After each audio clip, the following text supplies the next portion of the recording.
Okay, so synth pop is like very popular now and everything. Like even in the UK, everybody's trying to bust out the synth and everything. But you're quite original because you started in 2008 or 2007. I made my MySpace in 2006. I okay. February in 2006. Great. So like you were really almost, dare I say, one of the few pioneers of that sort of genre. Okay. Yeah, you and Adam Young up there, you know, and everything. But here's the interesting question: when you're going to start, you know, developing your career, do you think you're going to continue down the same road, or are you going to mix it up? I mean, what is the future genre of your music going to hold? Where's your path? I certainly hope that the next record isn't going to be just like the last. Yeah.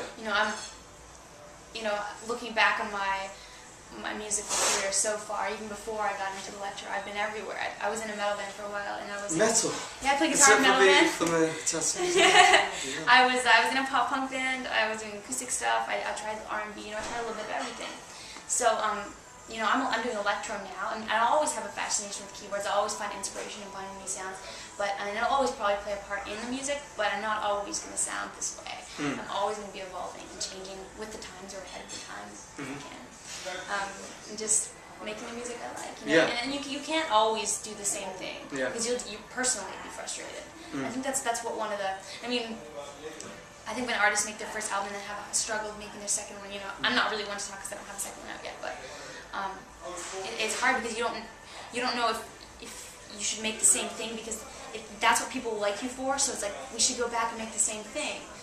But it's hard for yourself as an artist because you're always changing as a person and you want to change to the next level. So I think I'd say go for that as well. Yeah, I mean, your inspiration come from anywhere. Is that what you're saying? Or? Kind of. I mean, at the bottom, it's about the songs. It's about having a good song. So if I manage to write, you know, a bunch of good songs again, it doesn't matter what you put around it.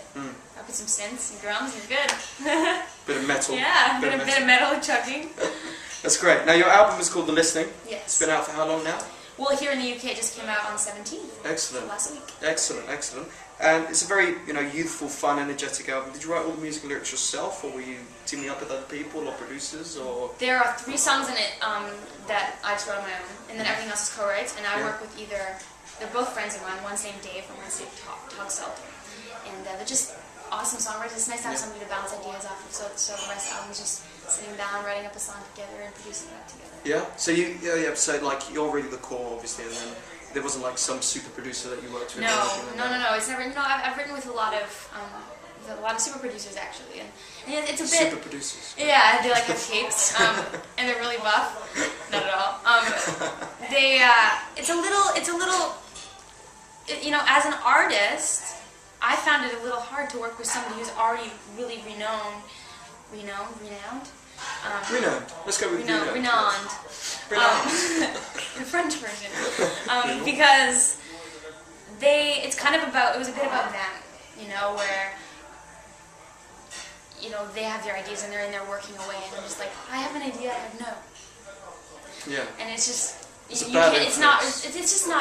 not me, you know. So Togs and Dave really know me, and they know how to let me go off and do my own thing, and ideas are never shut down. That's the worst thing that can happen in a songwriting session, where someone's like, it's just, you're never gonna get it anymore. No, you won't. If you put it in there, and if you don't like it, take it out later. But and so I find that, you know, it's really important to work with people that will allow you to get what you want across. Yeah, I mean, it's very, very, very hard from what, 15, 16 to kind of like call the shots. I mean, when did you start, when did you realise, hang on a second, I'm in control? You know what I mean? Like, okay, I want it to sound like this, let's get this on here and everything like that, even like your live show. When did you start realising that?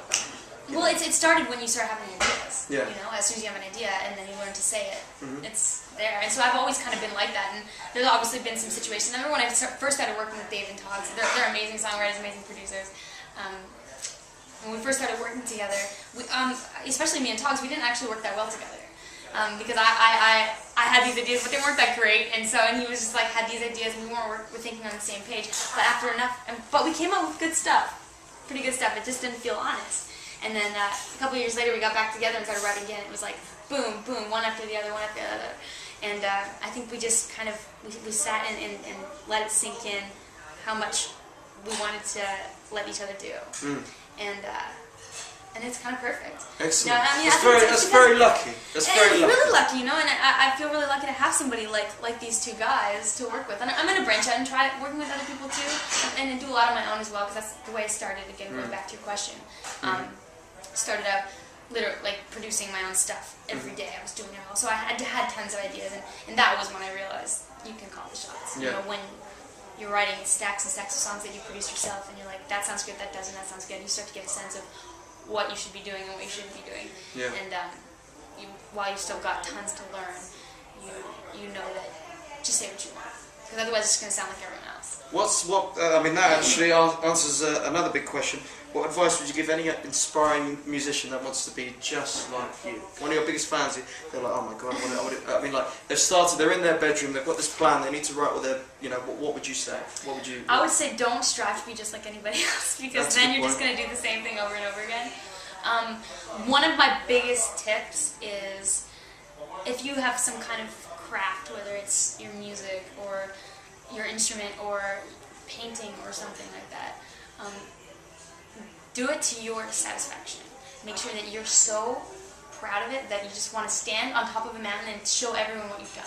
That's how proud you should be of your music before you put it out there. Because that way, I mean, if you're that proud of something, no matter who likes it or who bashes it or who tells you it sucks or who wants everything you've done, you know, you're still, it's not going to change the fact that you're freaking proud of yourself. Yeah, I mean, that's quite a philosophical point there. But then again, you might, you know, turn out the shittest record of all time. Well, I mean, that you know, if you're changing who you are and what you create so that you can get some success, you're probably doing the wrong thing. I mean, as hard as it is to accept, it's true. I mean, because everybody, I feel, has something they're meant to be doing, and you're meant to love it too. If you're meant to love it. Yeah, exactly. You've got to be 100% behind yourself. Yeah. Not bad answer. Any gigs you'd like to plug, or you've done, or are coming up over the next year, or? Well, we're coming back to Writing Leeds in August, so Brilliant. we had that. Well so I'm looking forward to that. We're just finishing up our first kind of headliner here in the UK, so we've got a few more dates, and then we're doing some dot-to-dot stuff, a few dot-to-dot dates. What's the dot-to-dot thing? Dot-to-dot festivals. Oh, okay. We're playing like Manchester, Bristol. They're all on imelights.com/tour. Okay. Check out all the dates. Yeah, check it out. This summer it's going to be a lot of writing, but we're doing a lot of festivals this summer over in North America as well, including Lilith Fair, which is an all-woman tour that goes around North America. Huge names on. So I plan on going and learning a lot about women in the industry. It's kind of a minority for sure. It's going to be very cool. Who would you like to collaborate with, and why? If you could. Right, at this point, it changes all the time. At this point, I'd love to. I always say this because I'm kind of obsessed, but I love Deadmau5 and I'd love to do something with Deadmau5. You know? They're awesome. Yeah. Really good, really good, really good. No, not bad answer, not bad. Okay, what music are you currently listening to at the moment? You listening to any music? Yeah, a couple of my favorites right now are Loney Deer. Swedish, kind of soft electro. Did you write songs for them? I wish. No. No, not that one. Loney Deer, Deadmau5, a lot. No complaints there. Yeah, exactly. Hatebreed, they put out a bunch of records last year and been doing tons of stuff. There's just constant entertainment. So I love Hatebreed. And I've been listening to a lot of Leonard Cohen and Joni Mitchell. Two Canadian, really classic, amazing songwriters. Yeah, Hallelujah, one of the best songs of all time. One of the most beautiful songs, Tower of Song. Which is sure. And last question, we need to ask, apparently. This is a question that we ask all our artists. Would you consider yourself to be a music freak? Because I call myself a music freak, the music freak. And if so, what warrants you that title? So why are you a music freak? You know. I don't know. I mean, if you are, I would have to say, in order to be classified as a music freak, I'd have to, you know, music would have to consume. I'd say the definition would probably be over at least 50% of your life. Yeah. And if that's the case, I'm definitely a music freak. She is. Lights, Bo Selector, musicvita.com. What's your website? IamLights.com. IamLights.com. That's actually a real name. Yes, it is. Wikipedia. Thank you very much.